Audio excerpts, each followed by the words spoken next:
सुप्रभातम, स्वागत है आपका इस विशेष कार्यक्रम में जिसमें हम आपके लिए लेकर आते हैं भारतीय ज्ञान परंपरा, जीवन के लिए उपयोगी योग, स्वस्थ जीवन शैली का महत्व और आपको बताते हैं बेहतर स्वास्थ्य पाने के प्रभावशाली उपाय। साझा करते हैं आपके साथ संस्कृत का ज्ञान, साथ ही होती है भारतीय संस्कृति की झलक। मैं हूं किरण भारद्वाज।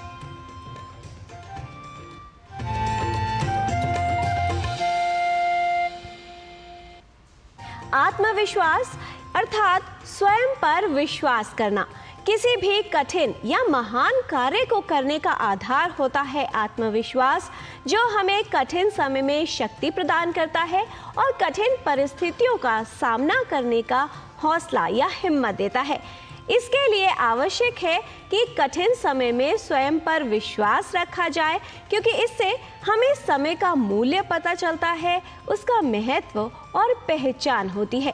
तो आइए समय की पहचान के लिए देखते हैं आज का पंचांग और जान लेते हैं कि क्या है आज की तिथि, वार और नक्षत्र। आज का पंचांग युगाब्द 5126, विक्रमी संवत 2081, शक संवत 1946, उत्तरायण, ज्येष्ठ मास, कृष्ण पक्ष, पंचमी तिथि, मंगलवार, उत्तराषाढ़ा नक्षत्र। आज का दिन मंगलमय हो। प्राणी तेरे हाथ में है अपना कर्म, कर्म करे तो भाग्य बने जीवन का ये मर्म।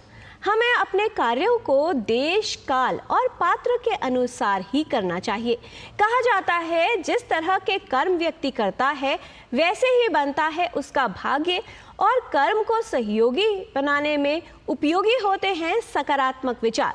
जिस तरह के विचार हम रखते हैं वैसे ही कर्म करते हैं और उसी से हमारा आगे का भाग्य यानी जीवन में आगे क्या होगा उसकी दिशा सुनिश्चित होती है।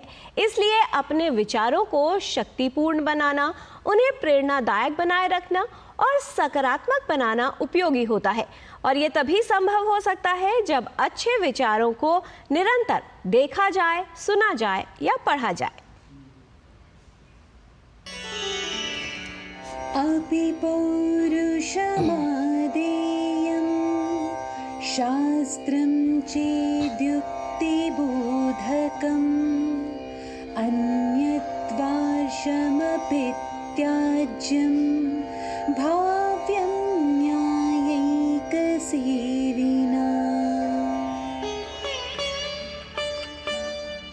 मानव रचित शास्त्र का परिपालन उचित कारणों के होने पर एक न्याय सेवी व्यक्ति अवश्य करे, परंतु देश, काल व परिस्थिति को ध्यान में रख वही मनुष्य आर्ष या महापुरुषों के कथन तक का भी निसंदेह ही परित्याग करे। Every noble person in normal circumstances must definitely follow the ethical values mentioned in the texts written by great persons. But even the commandments of the ancient texts written by sages can be ignored if conditions are adverse. Mahabharat, जिसमें भारतीय संस्कृति के साथ साथ जीवन के प्रत्येक विषय का समावेश है। महाभारत एक ऐसा प्राचीन ग्रंथ है जिसमें कर्म योग का उदाहरण और ज्ञान व्याप्त है। इन कर्मों को, इन सिद्धांतों को अपने जीवन में उतारकर अपने कर्मों को बेहतर बनाया जा सकता है, और इससे हमें ये भी सीखने को मिलता है कि हमें अपने जीवन में किस तरह के कर्म करने चाहिए और ये कैसे सुनिश्चित करना चाहिए कि हमारा भाग्य कर्म के अनुसार ही बेहतर बनता जाए। यानी कर्मों को जितना बेहतर किया जाए, जीवन को उतना ही अच्छा बनाया जा सकता है, भविष्य का विकास किया जा सकता है। आज हम भारतीय ज्ञान परंपरा प्रभाग में बात करेंगे द्रोण पर्व के महत्व के बारे में। आइए देखते हैं हमारी सहयोगिनी लता वशिष्ठ की ये विशेष रिपोर्ट।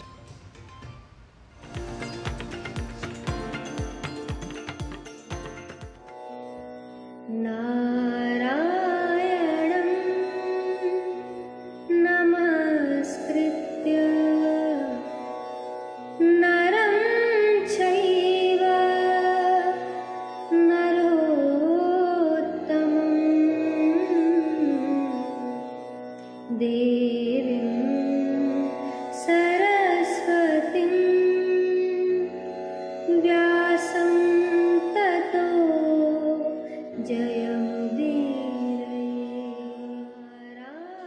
महाभारत का 7वां पर्व है द्रोण पर्व।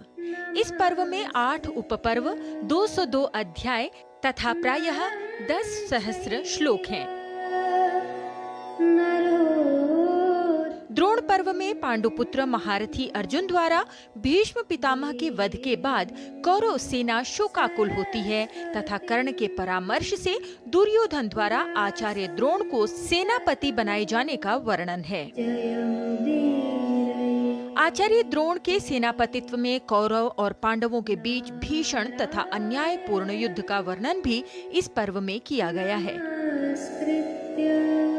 युद्ध में क्रमशः अनेक महारथियों के वध के साथ ही अभिमन्यु का उत्साह तथा उसके द्वारा कौरवों की चतुरंगिणी सेना का संहार भी द्रोण पर्व में उल्लिखित है।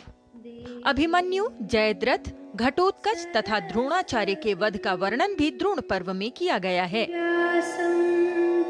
अभिमन्यु के मारे जाने पर शोक संतप्त युधिष्ठिर के दुख को शांत करने हेतु महर्षि कृष्ण द्वैपायन व्यास जी का आगमन तथा नारद जी द्वारा राजा अकंपन को सुनाए गए मृत्यु की उत्पत्ति के प्रसंग अथवा उपाख्यान का भी द्रोण पर्व में वर्णन किया गया है। यह उपाख्यान मानव जीवन में मृत्यु की सत्यता को सहजता से स्वीकार करने के साथ ही स्नेह बंधन के कारण उत्पन्न अत्यधिक मोह के दुष्प्रभाव को भी बताता है। अभिमन्यु की मृत्यु से शोक संतप्त युधिष्ठिर को व्यास जी उपदेश देते हैं। स चापि राजा राजेंद्र पुत्र व्यसनम उत्तमम अप्रसह्यतमम लोके प्राप्तवान इति मे मतिः। महर्षि व्यास जी कहते हैं, राजेंद्र, राजा अकंपन को भी अपने पुत्र की मृत्यु का भारी शोक प्राप्त हुआ था, जो मेरे विचार में सबसे अधिक असह्य दुख है।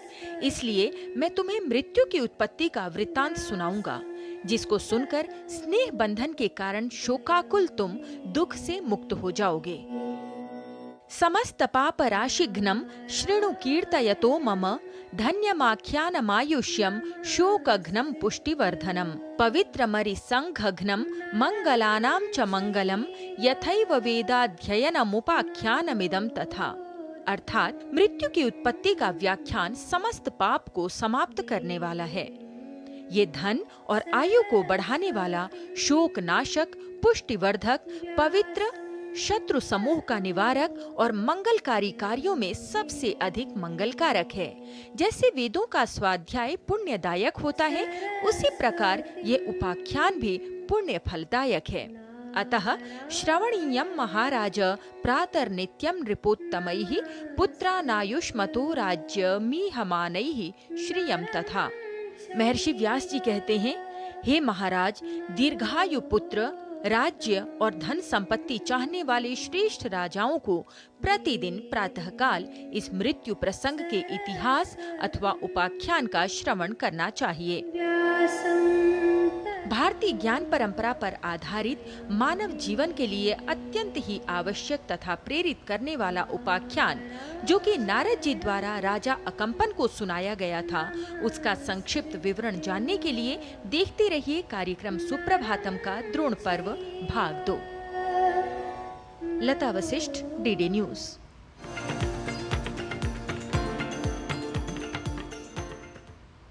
योगः कर्मसु कौशलम।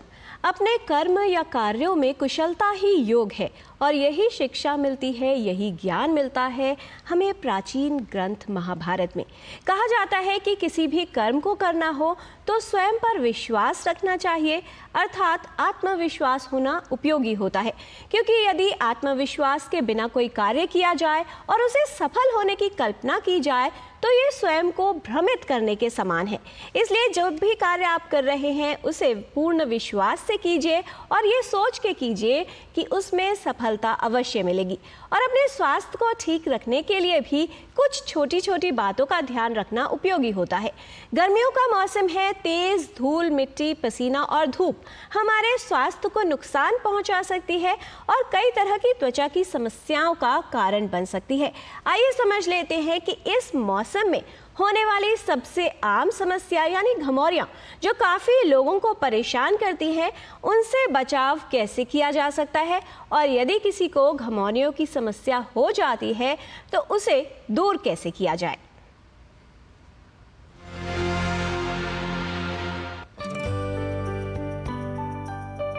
गर्मियों का मौसम कई तरह से हमारे स्वास्थ्य को प्रभावित करता है। इस मौसम में कई समस्याएं होने का खतरा बढ़ जाता है। त्वचा हमारे शरीर का बाहरी आवरण होती है जो बाहरी तत्वों के संपर्क में सबसे अधिक रहती है। इसलिए गर्मी के मौसम का प्रभाव भी त्वचा पर अधिक पड़ता है। गर्मी, धूप और पसीना त्वचा को काफी नुकसान पहुंचाते हैं। गर्मी में त्वचा संबंधित कई समस्याएं होने की संभावना रहती है।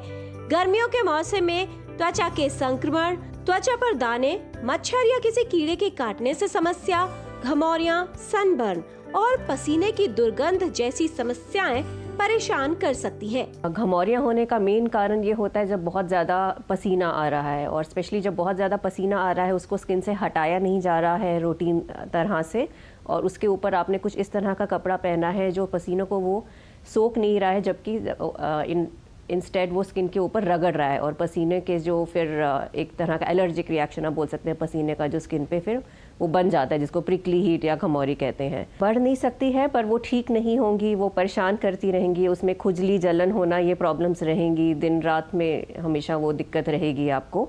और जैसे जैसे जितना और ज़्यादा पसीना आएगा और ज़्यादा गर्मी में रहेंगे तो वो चीज़ और जगहों पे जा सकती है। गर्मियों के मौसम में त्वचा में होने वाली सबसे आम समस्या है चुभती जलती घमौरियों की। अधिकतर लोगों को घमौरियां इस मौसम में परेशान करती है।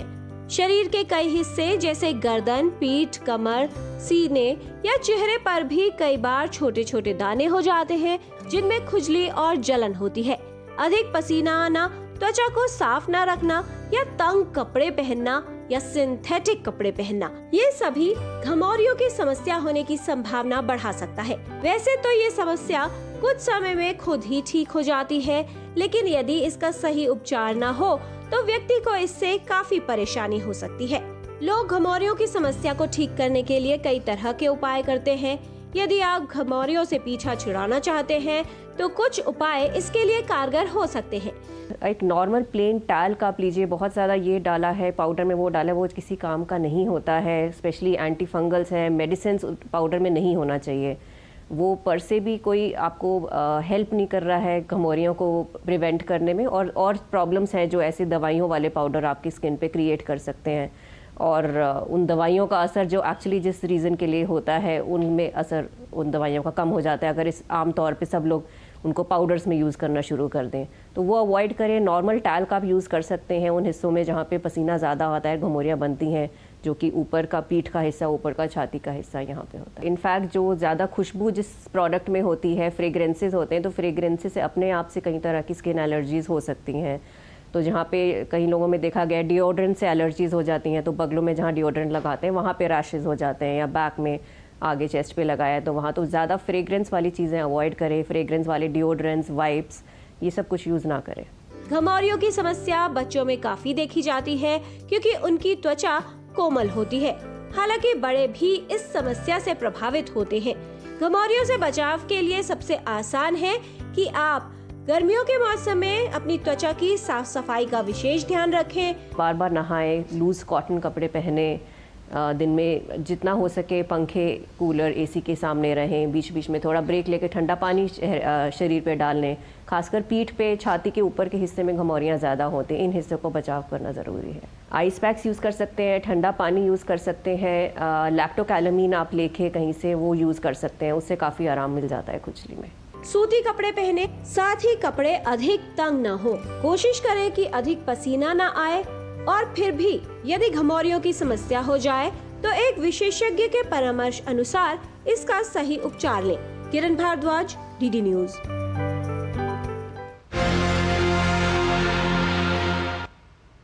गर्मियों के मौसम में अचानक तापमान परिवर्तन से बचना आवश्यक है। साथ ही अपनी त्वचा की सही देखभाल करना भी उपयोगी सिद्ध हो सकता है। हाइड्रेशन मेंटेन करना यानी पर्याप्त तरल लें जिससे कूलिंग इफेक्ट शांत रहे आपकी त्वचा और त्वचा की समस्याएं परेशान न करें। जिस तरह से स्वास्थ्य को ठीक रखने के लिए कुछ बातों का ध्यान रखना उपयोगी होता है, ठीक उसी तरह से जीवन को बेहतर बनाए रखने के लिए आवश्यक है कि मन को शांत रखा जाए, क्योंकि मन शांत रहे तो आत्मविश्वास और बढ़ता है, व्यक्ति की इच्छा शक्ति प्रबल होती है और अपने जीवन को बेहतर तरीके से जीने में सक्षम हो पाता है। यहाँ पर रुकेंगे एक छोटे से विराम के लिए, आप कहीं मत जाइएगा, देखते रहिए डीडी न्यूज़। आतंकवाद, नक्सलवाद पर होता रहेगा कड़ा प्रहार, ये है मोदी की गारंटी।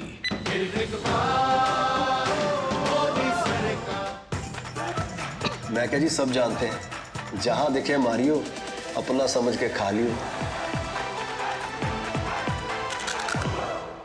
डॉक्टर ऑर्थो ऑयल के रेगुलर मसाज से जॉइंट हेल्थी रहते हैं, और अगर प्रॉब्लम बहुत पुरानी है तो डॉक्टर ऑर्थो कैप्सूल्स साथ लेना ना भूलें। अब दर्द भी घुटने टेकेगा। स्वाद से सबको दीवाना कर दे, दीवाना कर दे। पता का चाय, गजब का स्वाद। बात जब पीढ़ियों के लिए बनने वाले घर की हो तो जिम्मेदारी बड़ी हो जाती है। गैलेंट समझता है ये जिम्मेदारी। अब डबल एम रिब्स के साथ गैलेंट एडवांस TMT रीबार, निर्माण का real hero.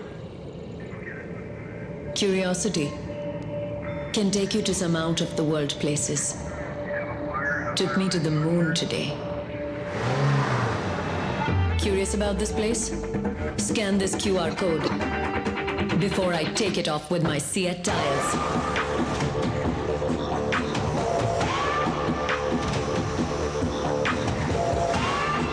Seat, crafted for the curious.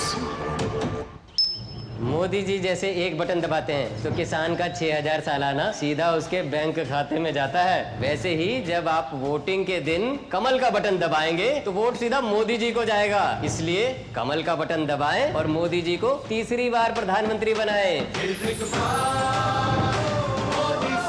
कमल का बटन दबाएं, भाजपा को जिताएं।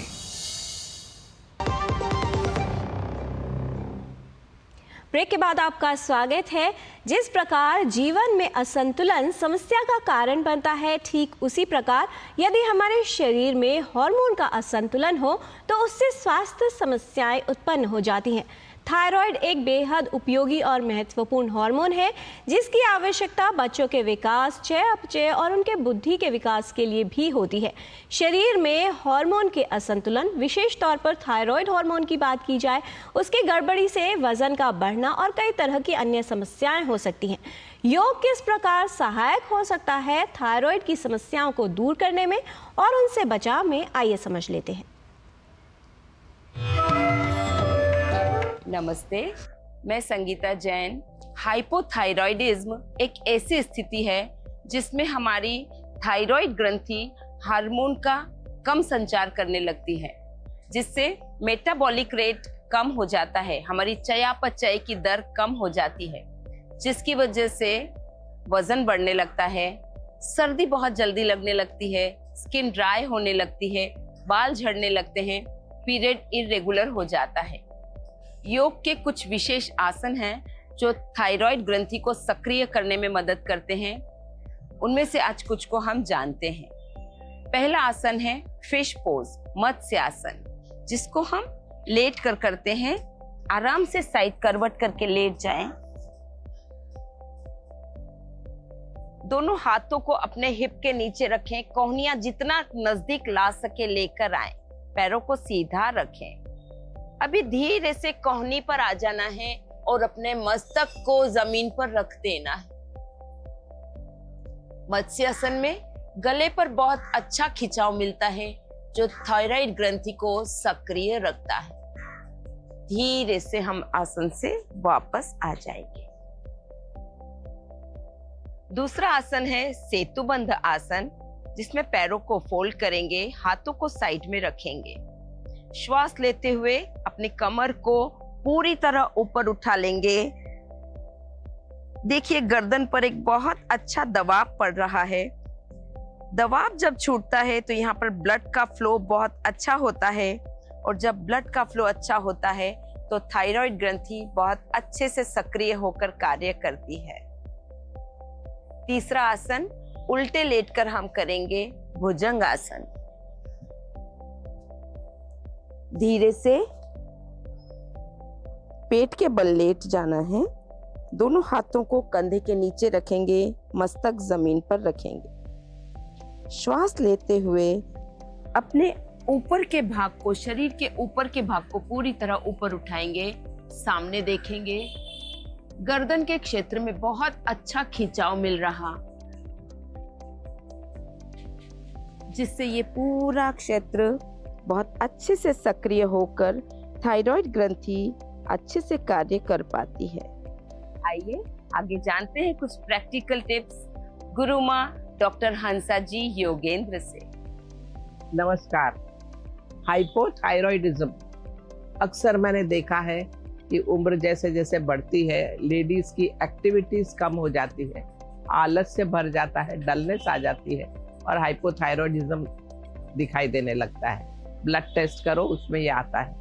तो बहुत ज़रूरी हम ध्यान दें कि हम शरीर को थोड़ा थोड़ा चलाएं, आलस ना आने दें, एक्टिविटी में बिजी रहे। चलना, वॉकिंग, स्विमिंग, ये सब अच्छी चीज़ है। कम से कम सवेरे शाम आधा घंटा चलना होना ही चाहिए। आसन थोड़े करने ज़रूरी है ही। खाने में ध्यान दें कि आयोडीन युक्त चीज़ें खाएं, जैसे आयोडीन सॉल्ट में भी होता है तो आयोडाइज सॉल्ट थोड़ा ले लिया जाए, बाकी आप दूसरा सॉल्ट लें, लेकिन थोड़ा सा उसका प्रमाण। और ज़रूरी है कि हम खाने में ये सारी चीज़ें जिसमें ब्रोकोली और ये सब चीज़ें हैं जो क्रूसीफेरस चीज़ें, वो ना खाएं, क्योंकि उसमें आयोडीन की मात्रा प्रपोर्शन में नहीं रह पाता। तो थोड़ा थोड़ा खाने पर भी ध्यान देना ज़रूरी है। मेन चीज़ तो है एक्टिव रहना, और वो रहेंगे अपने आप को वार्म रखना, तो सब ठीक रहेगा और ये शिकायत को अपन मैनेज कर पाएंगे। नमस्कार। गति ही प्रगति का मूल्य है, ये सभी को ध्यान रखना चाहिए, क्योंकि यदि जीवन में निष्क्रियता हो तो निरस्ता आ जाती है। ज्ञान व्यक्ति को समझ देता है और उसके जीवन को बेहतर बनाता है, जिससे जीवन में एक नई उमंग मिलती है, जीवन को एक नई दिशा मिलती है। इसलिए अपने जीवन में कुछ नई चीज़ों को सीखते रहना चाहिए। और अगर बात हो संस्कृत भाषा की, जो हमारे देश, हमारी संस्कृति की पहचान है और हमारे जीवन के लिए महत्वपूर्ण ज्ञान है, तो आइए संस्कृत का ज्ञान लेने के लिए चलते हैं हमारे सहयोगी गवीश द्विवेदी के साथ संस्कृत पाठशाला में।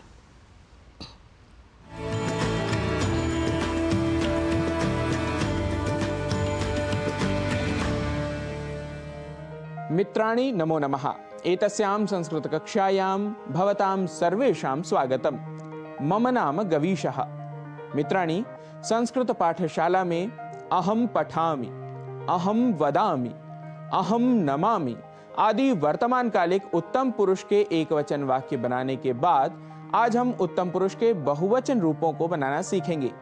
जिस प्रकार उत्तम पुरुष एकवचन में अहं कर्तृपद फिक्स था, वैसे ही उत्तम पुरुष बहुवचन में वयम यह कर्तृपद भी फिक्स रहेगा। वयम का अर्थ है हम सब और अहम का अर्थ है मैं।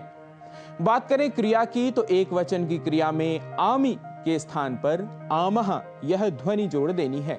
जैसे पठामि में आमि के स्थान पर आमह करने से बनेगा पठामह और कर्तृपद होगा वयम, तो वाक्य बन जाएगा वयम पठामह, वयम पठामह, अर्थात हम सब पढ़ते हैं। आइए वयम इस कर्तृपद के साथ उत्तम पुरुष के बहुवचन की क्रिया जोड़ते हुए वाक्य बनाना सीख लेते हैं। एक वचन में हमने वाक्य बनाया था मैं नमस्कार करता हूं, तो कहा था अहम नमामि। इसी का यदि बहुवचन रूप बनाना हो तो कहेंगे वयम नमामः, वयम नमामः, अर्थात हम सब नमस्कार करते हैं। हमने वाक्य बनाया था अहम वदामि, मैं बोलता हूं, तो इसका बहुवचन रूप बनेगा वयम वदामः, वयम वदामः, अर्थात हम सब बोलते हैं। अहम पश्यामि, वयम पश्यामः, वयम पश्यामः, अर्थात हम सब देखते हैं। अहम पृच्छामि, मैं पूछता हूं, वयम पृच्छामः, वयम पृच्छामः, हम सब पूछते हैं। अहम गच्छामि, वयम गच्छामः, वयम गच्छामः, अर्थात हम सब जाते हैं। अहम धावामि, इसका बहुवचन वयम धावामः, वयम धावामः, हम सब दौड़ते हैं। अहम अटामि, वयम अटामः, वयम अटामः, हम सब घूमते हैं। अहम तिष्ठामि, मैं ठहरता हूं। वयम तिष्ठामः, हम सब ठहरते हैं। वयम तिष्ठामः। वाक्य है अहम क्रीडामि, मैं खेलता हूं। वयम क्रीडामः, वयम क्रीडामः, हम सब खेलते हैं। अहम नयामि, मैं ले जाता हूं। वयम नयामः, वयम नयामः, अर्थात हम सब ले जाते हैं। अहम स्मरामि, वयम स्मरामः, वयम स्मरामः, अर्थात हम सब याद करते हैं। अहम वदामि, वयम वदामः, वयम वदामः, अर्थात हम सब बोलते हैं। अस्तु मित्रों, आज के लिए इतना ही। ऐसे ही कुछ और क्रियाओं के साथ नए अभ्यास को लेकर पुनः होंगे उपस्थित। तब तक के लिए नमस्कारः, नमो नमः, पुनः मिलामः।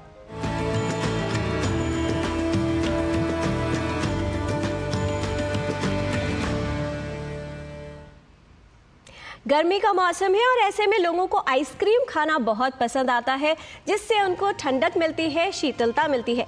लेकिन एक ऐसी विशेष आइसक्रीम जो आपके जीवन की दिशा और दशा दोनों बदल सकती है, आपके जीवन को बेहतर बना सकती है। तो हम ये कहेंगे कि आप अपने जीवन की और दिन की प्रातः की शुरुआत इस आइसक्रीम से कीजिए। आइसक्रीम अर्थात आ से आत्मविश्वास, ई से इच्छा शक्ति, स से सकारात्मक दृष्टिकोण, क्री से क्रियाशीलता और म से महत्वाकांक्षा। अगर आप अपने दिन की शुरुआत इस आइसक्रीम से करेंगे तो वाकई आपका जीवन बेहतर भी बनेगा और सार्थक भी। आज के कार्यक्रम में इतना ही। आप प्रसन्नचित्त रहिए और कुछ उपयोगी करते रहिए। हमारी पूरी टीम को दीजिए अनुमति। नमस्कार।